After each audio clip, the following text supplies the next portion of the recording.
Welcome to another video. In today's video, we are making this agate style table for a client. It's a commission piece and I'm ready to show you step by step how I created this stunning table.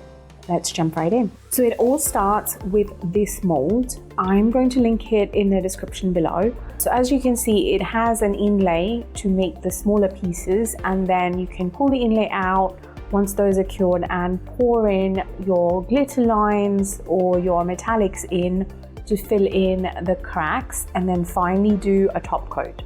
So that is the plan for this piece. So I've just made sure that the dividing inlay is stuck down and nice and secure to the base. And I'm going to go ahead, mix up my resin. I'm using my J Diction Officials resin. Once again, I'm going to link it in the description along with my discount code. And the vibe that the client wants for this table is more sort of browny, coppery with hints of grey and black. Now this table is going to be in the balcony or in the terrace of the client, and we are going to go ahead and top coat this to make it super scratch resistant and sort of resistant to the elements. Even though this table is not going to be directly in sunlight and it is going to be under the shade, but we do want to give it an extra layer of protection.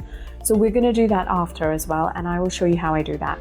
But for now, let's get mixing some colors and let's get pouring. So now the plan to fill these cavities is filling in the colors. I've got my colors and I like to mix up my colors in the sense that some of these are micas, some of these are pigment pastes, some of these are transparent tints. And I just feel like that gives a varied effect to the piece, and it also gives that agate look that we're after. And did I mention I have kept some clear just so we fill in the centers of some of these with clear resin, and then as the resin pulls along, as it starts to cure, it will create some fun effects like we make coasters. But basically there are many ways of making this table this way, and a lot of them are very time consuming and take a lot more effort. Like some of them that I have seen done before involve creating smaller pieces to form the agates and then sanding the edges down of those and then placing them back together and essentially pouring another layer to join them. And I'm going to avoid all of that because I'm going to use this mold that allows me to create this effect quite simply. Now my cavities are all filled and I'm going to create a glitter center for some of these. So I'm going to pour in some glitter into my clear resin and essentially make a thick paste of glitter and put some of that in the center of some of these random cavities. I want to remind you to make sure you like, sub and comment to my videos. It really helps my channel grow, and I'm then able to bring you some more content and more videos like this. So make sure you engage with the content. So it's the next day now, these cavities are cured and it's time to pull out the inlay of the mold. So I carefully do this. I don't want to dislodge any of these pieces from the base because these are fitting in quite nicely. So I'm carefully pulling this out and we are ready for the next step.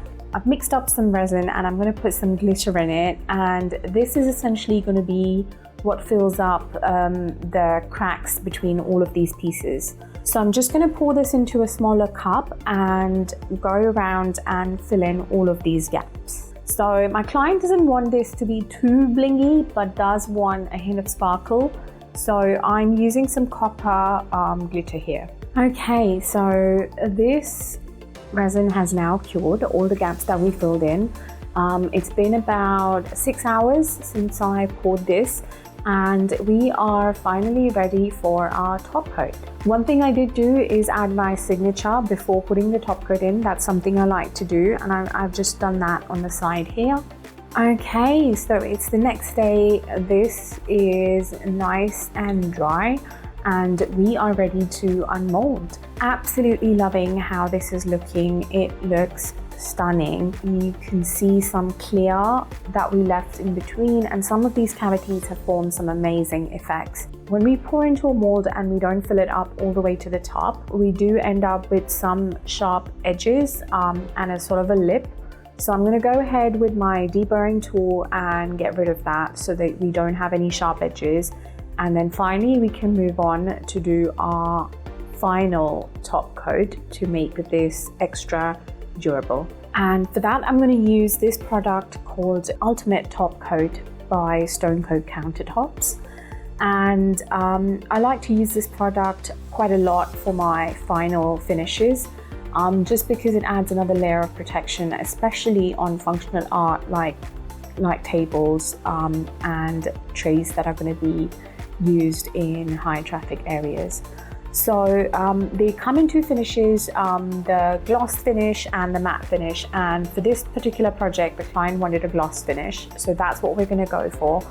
When you first put down this product, it looks white, and that is not something to be alarmed about, because when it cures and when it dries, it will be clear. And I'm ready for the final reveal. So this is what the table looks like. Absolutely love how this looks. This footage that you see here is of the table in its forever home, and the client loved it. I loved making this, and let me know in the comments what you would do differently. Do you love the colors? And if you have any questions, leave them in the comments. I do come back and reply to all of those, and I will see you in the next video. Bye.